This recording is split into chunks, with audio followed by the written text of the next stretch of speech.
নমস্কাৰ এই মুহূৰ্তলৈ আন এটা গুৰুত্বপূৰ্ণ খবৰ নিৰ্বাচনৰ দিন ঘোষণা হোৱা নাই যদিও তুংগত উঠিছে এতিয়া বিটিএডিৰ ৰাজনীতি দৈনিক সলনি হৈছে ৰাজনৈতিক সমীকৰণ বড়োৰ ৰাজনীতিৰ বৃহৎ পট পৰিৱৰ্তন ইউপিপিএলৰ সভাপতিৰ দায়িত্বত প্ৰমোদ বড়ো দায়িত্ব গ্ৰহণ কৰিয়ে প্ৰমোদ বড়োৰ ঘোষণা প্ৰধানমন্ত্ৰী নৰেন্দ্ৰ মোদীৰ মন্ত্ৰৰে আগবাঢ়িব ইউপিপিএল এই মন্তব্য কৰিছে প্ৰমোদ বড়োৱে লগতে বড়ো ভূমিত সাধাৰণ ৰাইজৰ স্বাৰ্থত হ'ব পৰিৱৰ্তনৰ বাবে একত্ৰিত হৈছে সমগ্ৰ বিটিএডিবাসী আৰু চৰকাৰ গঠন কৰিলে বিটিএডিৰ দুৰ্নীতিত সিবিআইৰ তদন্ত কৰিব বুলি প্ৰকাশ কৰিছে প্ৰমোদ বড়োৱে প্ৰমোদ বড়োৰ সেই মন্তব্য আছে প্ৰথমতে প্ৰমোদ বড়োৰ মন্তব্য শুনাব বিচাৰিছো আমি যুঁজি আছিলোঁ সামাজিকভাৱে ইমান কষ্ট পালে ৰাইজে সশস্ত্ৰ সংগ্ৰামীসকলেও বহুত কষ্ট কৰিলে ইয়াৰ পিছত এটা চুক্তি হৈ গ'ল আমি সবে আশা কৰিছোঁ স্থায়ী শান্তি আহিব যিবিলাক এই চুক্তিত প্ৰমিছ কৰা হৈছে বা চুক্তিত দফা হিচাপে ৰাখা হৈছে এই দফাবিলাক আখৰে আখৰে পালন হ'ব আৰু এই পালন হৈ গ'লে এই অঞ্চলত সদায় স্থায়ী এটা শান্তিও আহিব উন্নয়নো হ'ব সেইটো আমি আশা কৰিছোঁ চৰকাৰক আহ্বান জনাইছোঁ ৰাজনীতিত আহিবলৈ বাধ্য হৈছোঁ কাৰণ দীৰ্ঘদিন ধৰি ইয়াত যিখিনি ৰাজনীতি চলি আছে সেই ৰাজনীতিটো লৈ পেলাই ৰাইজে সন্তুষ্ট নহয় নিখিল বড়ো ছাত্ৰ সন্থাত বা ছাত্ৰ সংগঠনত দীৰ্ঘদিন থাকি সমাজৰ বিভিন্ন সমস্যাবিলাক উপলব্ধি কৰিছোঁ মৰ্মে উপলব্ধি কৰিছোঁ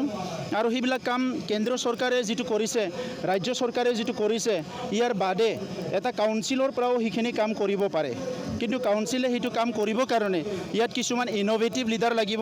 কিছুমান ক্ৰিয়েটিভ লিডাৰ লাগিব আৰু ৰাইজৰ কাৰণে ডেডিকেটেডলি কাম কৰিব পাৰা চিন্তা চৰ্চা কৰিব পৰা কিছুমান ব্যক্তি লাগিব অঞ্চলৰ যিহেতু এটা সমস্যা আছে সেই সমস্যাটো সমাধান কৰাৰ স্বাৰ্থত এই ৰাইজৰ মানে কথাবিলাক বুজি পোৱাৰ লগতে আৰু অধিক গুৰুত্ব দি পেলাই কাম কৰাৰ স্বাৰ্থত এই অঞ্চলতে কাম কৰি থকা এটা দলত যোগদান কৰিছোঁ আৰু ৰাইজে ইতিমধ্যে সকলো গ্ৰহণ কৰিছে বিভিন্ন জাতি জনগোষ্ঠীৰ নেতৃবৃন্দ আমি একত্ৰিত হৈছোঁ আৰু আমি নিশ্চয় আশা কৰিছোঁ পৰিৱৰ্তন নিশ্চয় হ'ব এই পৰিৱৰ্তনটো ৰাইজৰ স্বাৰ্থত হ'ব কোনোবা মানে বাহুবল ধনবল থকা মানুহৰ স্বাৰ্থত নহয় সাধাৰণ ৰাইজৰ স্বাৰ্থতে এই পৰিৱৰ্তনটো হ'ব আৰু সাধাৰণ ৰাইজে ইয়াক উপভোগ কৰিবলৈ পাব মই সেইটো আশা কৰিছোঁ দল হয় গতিকে বিজেপিৰ কথাটো আমি ক'ব নোৱাৰিম কিয় আমি বিজেপিৰ লগত কি কৰিম নকৰিম এই কথাটো এতিয়া অহা নাই কাৰণ বিজেপি অলৰেডি এলায়েন্সত আছে হয়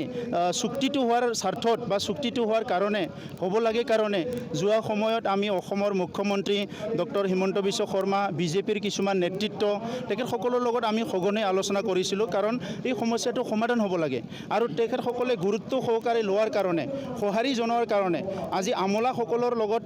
যিবিলাক কাম কৰি আছিলোঁ সেইটো ৰাজনৈতিকভাৱে হ'বলৈ এইটো সক্ষম হ'ল সেইকাৰণে মই তেখেতসকলক ধন্যবাদ জনাইছোঁ ভাৰতৰ প্ৰধানমন্ত্ৰী ডাঙৰীয়াক ধন্যবাদ জনাইছোঁ গৃহমন্ত্ৰী ডাঙৰীয়াক ধন্যবাদ জনাইছোঁ তেখেতসকলৰ এটা ইতিবাচক যিটো ইনিচিয়েটিভ ইয়াৰ কাৰণে এইটো হ'বলৈ পালে আৰু সেইকাৰণে আজি কৈছোঁ যে আজি প্ৰধানমন্ত্ৰী ডাঙৰীয়াৰ যিটো শ্লোগান সবকে সাথ সবকে বিকাশ আৰু সবকে বিশ্বাস ইয়াৰ লগতে আমি আৰু সংযোজন কৰিব বিচাৰিছোঁ যে সবকা নিৰাপত্তা সবকা সুৰক্ষা भी होना चाहिए और सबको लेके हम लोग को आगे बढ़ना है सबको लेके লৈ পেলাই আমি আগুৱাই যাব লাগিব তো সেইকাৰণে অনাগত দিনত আমি সেই মন্ত্ৰবিলাক লৈ আগুৱাই যাম ইয়াত কোনো দ্বিধাবোধ নাই আৰু ৰাইজে ইতিমধ্যে একত্ৰিত হৈছে গতিকে পৰিৱৰ্তন হ'বই বাৰে কৈ কিন্তু তেখেতৰতো চিট কমি আহি আছে আৰু ৰাইজে জানে তেখেতে গঠন কৰিব পাৰিব নে নাই 15 বছৰত কি কৰিলে যে কেন্দ্ৰীয় চৰকাৰ অসম চৰকাৰৰ আঁচনিৰ বাহিৰে যিবিলাক আঁচনি আয়োৱা ঘৰৰ পৰা আদি কৰি সেইবিলাকতো কেন্দ্ৰীয় চৰকাৰৰ আঁচনি নতুন আঁচনি কি কৰিলে এটা ইণ্ডাষ্ট্ৰী বনালে না কি বনালে আৰু আনহাতে বিপিএফক বিটিএডিৰ পৰা উৎখাত কৰাৰ হুংকাৰ প্ৰদান কৰিছে ইউজি ব্ৰহ্মই শাৰীৰিক অসুস্থতাৰ বাবে দায়িত্ব এৰিলে ৰাজ্যসভাৰ প্ৰাক্তন সাংসদজনে এনডিএফবিৰ ধীৰেন বড়োৰ গোট ইউপিপিএলৰ বাবে প্ৰত্যাহ্বান নহয় এই মন্তব্য কৰিছে ইউজি ব্ৰহ্মই আৰু 40খন আসন 40খনতে প্ৰাৰ্থিত্ব দিব ইউপিপিএলে এই মন্তব্য কৰিছে ইউজি ব্ৰহ্মই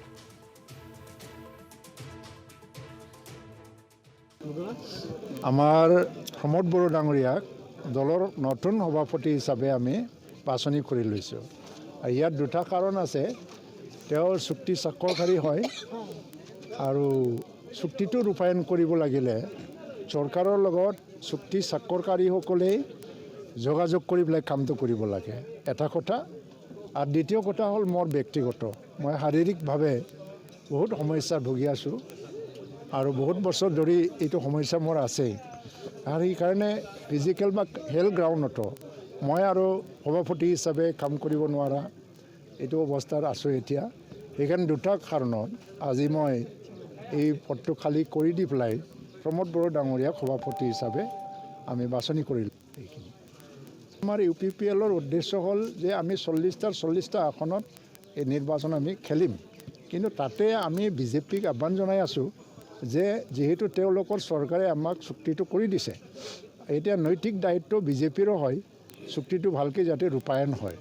আৰু বাস্তৱ অৰ্থত চুক্তি যদি ভালকৈ ৰূপায়ণ হ'ব লাগে তেতিয়া চুক্তি স্বাক্ষৰকাৰীসকলৰ লগতে বহি এই ৰূপায়ণটো কৰিব লাগিব, আনৰ লগত নহয়। এইকাৰণে BJPয়ে আমাৰ লগত মিলি পেলাই চৰকাৰখন গঠন কৰাৰ কাৰণে আগবাঢ়ি আহিব লাগে। কিন্তু এতিয়া আমি এতিয়াও নাজানো মিত্ৰতা হ'বনে নাই, ক'ব কেনেকৈ, কাৰণ এইটো BJP দলৰ এই সিদ্ধান্তৰ ওপৰত নিৰ্ভৰ কৰিব। আমাৰ দুৱাৰ খোলা, কিন্তু এতিয়াও আজিও BPF কিন্তু